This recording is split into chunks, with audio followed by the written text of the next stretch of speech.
Hello, it's me, David Taylor, or Mr Pelargonium as I'm known on social media, and I'm back with some more video blogs.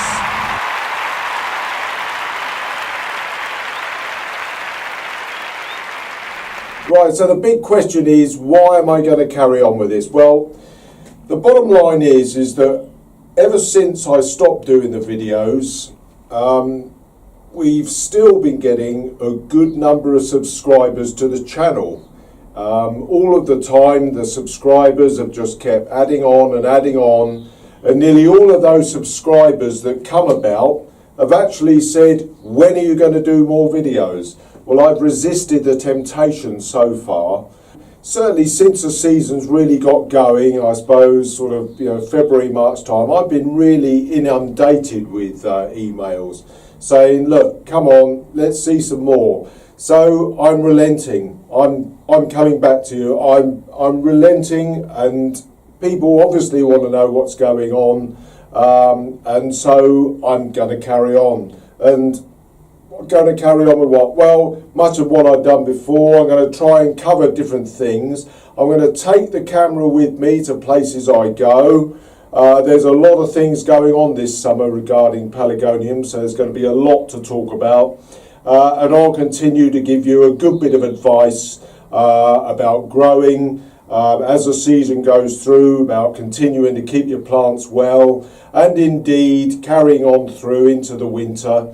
And maybe looking at different ways of overwintering. I know certainly this coming winter, or well, the next winter, let's not wish our time away too much.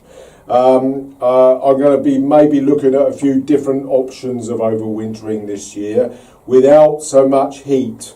So that's going to be something we'll look at much further ahead.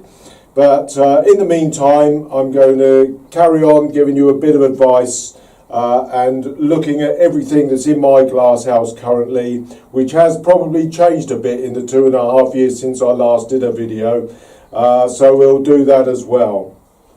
But the first thing that I want to do is thank people for continuing to be very interactive with me on the email and sending me lots of messages of support. So I do have to thank you, both members of the Pelargonium and Geranium Society and people that are obviously just interested in growing Pelargoniums relatively seriously as well. From all around the world, I've had so many messages, it's been unbelievable. And so I do have to thank you for keeping this support going and, making me sort of come back to start doing these again, because it really has put perhaps a slightly different perspective on it for me, because when I did those in 2015, I was just going back over 2.5 years, I didn't get a massive amount of feedback, got a bit, which I responded to, but the feedback that I've had since that time has been quite crazy, really. And as I say, it's culminating me in starting to do the videos again. So why not? Let's carry on with it and get a good interactive involvement going, and we'll carry on from there. Okay, so initially the first thing I suppose we should do is have a little look today around my greenhouse and what's sort of perhaps changed in the 2.5 years since I last did another video blog. Now, the first thing that you will be probably drawn to, if anybody was really into the videos that I did before, I had a really large angel, an angelized orange, one of the big PAC commercial varieties that I had growing up. That wall, that's all gone. The unfortunate thing was it got ravaged by whitefly, and I had to basically get rid of it. What we'll probably do, I will take my camera off the tripod there, and I'll just have a very quick look round today, and then we'll call it a day. Okay, now one thing that you probably will see is that I've got a fair number of standards. I've got a fair few standards growing, mostly of quite commercial varieties. I find that they often throw a good long stem that's easy to get a good standard out of. I've got a few relatively young standards of Phyllis growing. That's a nice sort of variegated, unique type plant. Got a good scent to it. and they're doing relatively well. Whether they'll be able to grow, they are about 3 or 4 years old now, these.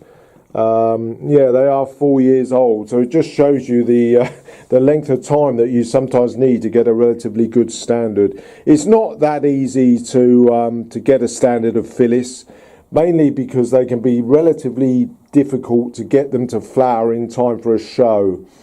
Having said that, there's a unique over the back there.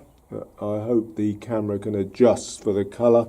The darkness is stuck in a corner a little bit, but that's crimson unique. No, the violet unique, sorry, that one.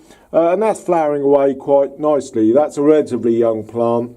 I got that from Fibrex Nurseries about 4 months ago, but it's been potted up and it's flowering away quite happily, actually.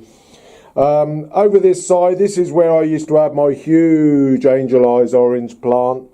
I've got 2 standards, again, commercial varieties. These are PAC varieties. Lots of Regals. We'll talk a little bit more about show work, because we're about 5 weeks away from the Pelargonium Society National Show, and I'm very hopeful, as I always am. Because of our cold March, I would say my plants are about a week behind where I would want them. So I would want these like this probably 6 weeks now. Some are beginning to throw some bloom.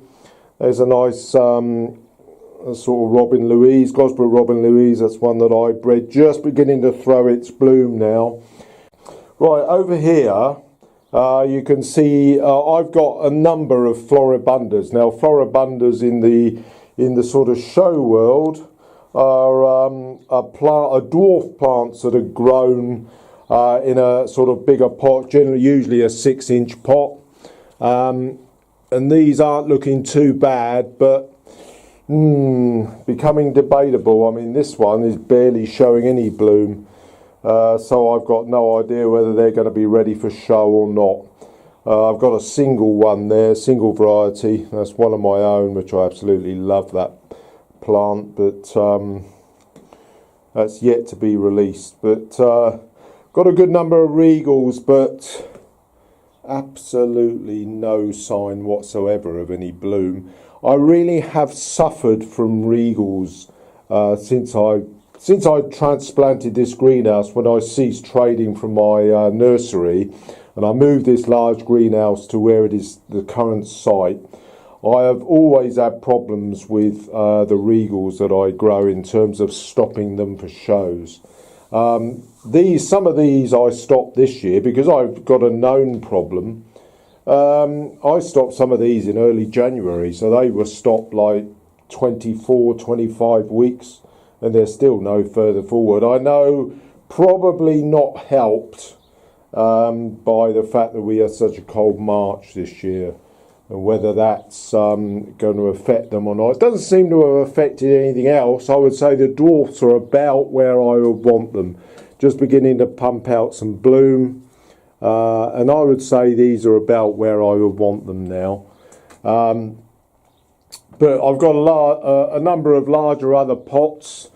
Here's some of the lovely sort of the new type, the Zonartics. I'll talk more about those at another time, but this is a lovely different sort of type of variety that's sort of relatively new to the market, just becoming sort of commercially available now from specialist nurseries, but I'll talk more about those at another time.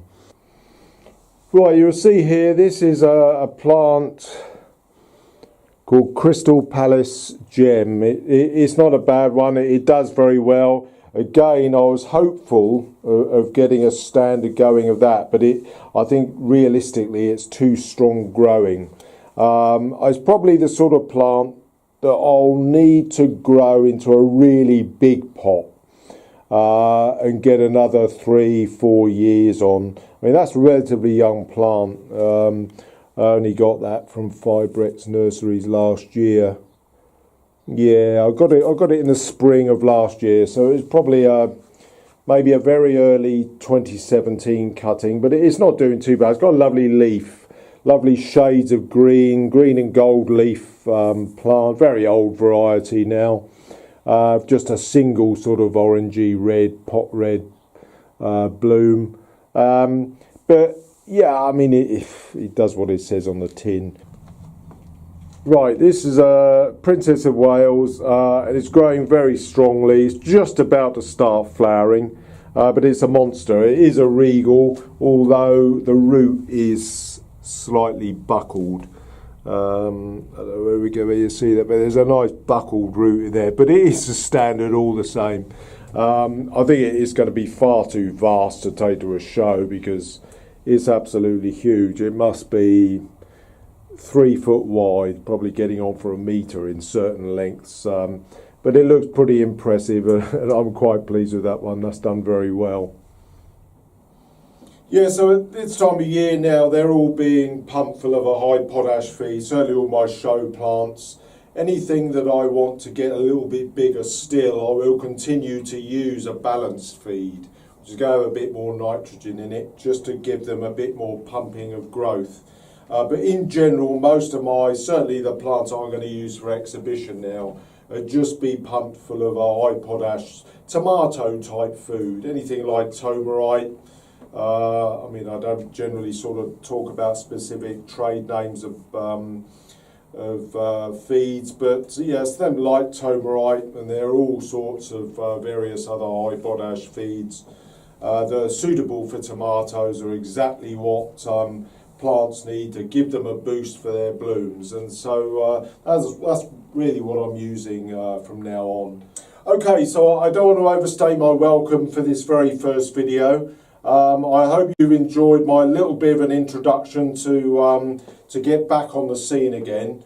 I look forward to hearing any comments that you may have, and I hope you've enjoyed this video. I look forward to coming back to. I'm hopefully going to do at least one a week, just to really get going again. You can follow me on Instagram and Twitter as Mr Pelargonium. Just do a search for me on there. But there's a lot of things coming up in the summer. There's the great big Fibrex Plant Festival. Now, Fibrex are a nursery based just south of Stratford-upon-Avon, and they're a specialist pelargonium nursery, as well as certain other plants that they do as well. And they're holding a 60th anniversary event, and that's where the Pags National Show is going to be held this year. So I'll be certainly talking about that in the coming weeks. So it's great to see you again, so tune in to some more videos up and coming in the coming weeks. Thanks very much.